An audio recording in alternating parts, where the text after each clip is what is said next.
दौर में जहां लोग फ्लैटों के बंद कमरों में रहते हैं, चंदन इस बार गर्मियों की छुट्टियां बिताने अपनी दादी के पास गांव आया था। चंदन के लिए सुबह का मतलब अलार्म और रात का मतलब सोशल मीडिया था।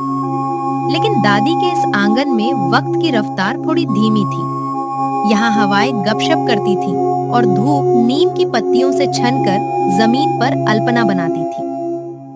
यहाँ गांव में तो नेटवर्क भी नहीं आता, पूरा गेम अटक गया। दादी, आप सुबह से इस गीली मिट्टी में हाथ सान कर क्या बना रही हो? शहर में तो ये सब 2 रुपए में मिल जाता है। दादी चंदन की तरफ देखकर मुस्कुराती हैं। उनके हाथ मिट्टी से सने हैं।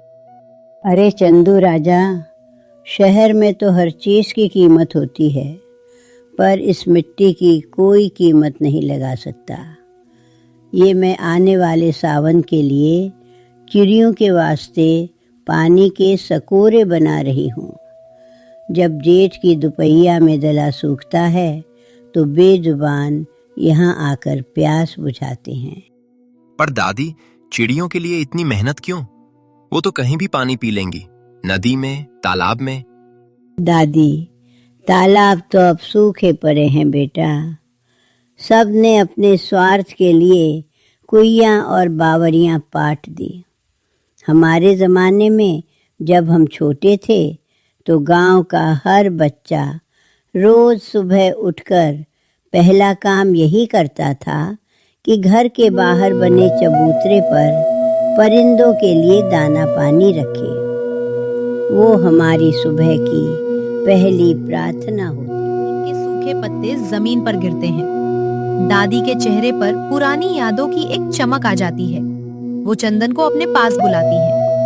चंदन अपना मोबाइल किनारे रखकर दादी के घुटनों के पास बैठ जाता है। दादी मिट्टी की सोंधी खुशबू चंदन के हाथों में लगा देती हैं। चंदन ने पहली बार अपने फोन से नजर हटाई थी। मिट्टी की वो सोंधी महक सीधे उसके दिल में उतरी। दादी की आंखों में एक पुराना दौर तैर रहा था, जब गांव के कुएं पर पनहारी ने गाती थी और बच्चे शाम को कंचे खेलकर लौटते हुए थकावट भूल जाते थे।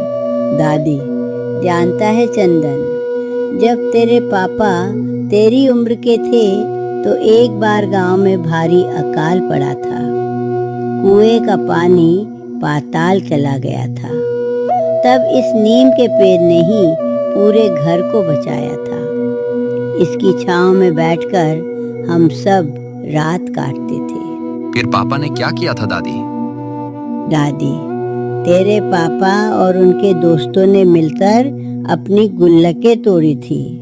उन पैसों से उन्होंने नई मटकियां खरीदी और रोज 2 कोस दूर बहने वाली सूखी नदी के झरने से पानी भरकर लाते थे, ताकि गांव के मवेशी और पक्षी प्यासे न मरे। वो बचपन था बेटा, जहाँ खुशियाँ दूसरों की प्यास बुझाकर मिलती थी।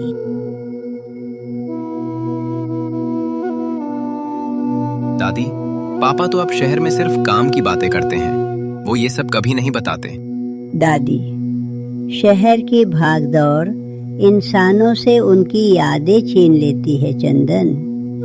इंसान पैसे कमाने के चक्कर में ये भूल जाता है कि असली सुकून तो इस मिट्टी से जुड़े रहने में है। चंदन थोड़ी देर शांत रहता है, फिर वो अचानक उठता है और दादी के पास रखी गीली मिट्टी का एक बड़ा सा पिंड अपने हाथों में उठा लेता है। वो खुद एक सकोरा बनाने की कोशिश करता है, जिससे उसका चेहरा भी मिट्टी से सन जाता है। दादी ये देखकर खिलखिलाकर हंस पड़ती हैं। पुरानी यादों के इस झोंके ने चंदन के भीतर के उस बच्चे को जगा दिया था, जो तकनीक के पीछे छिप गया था।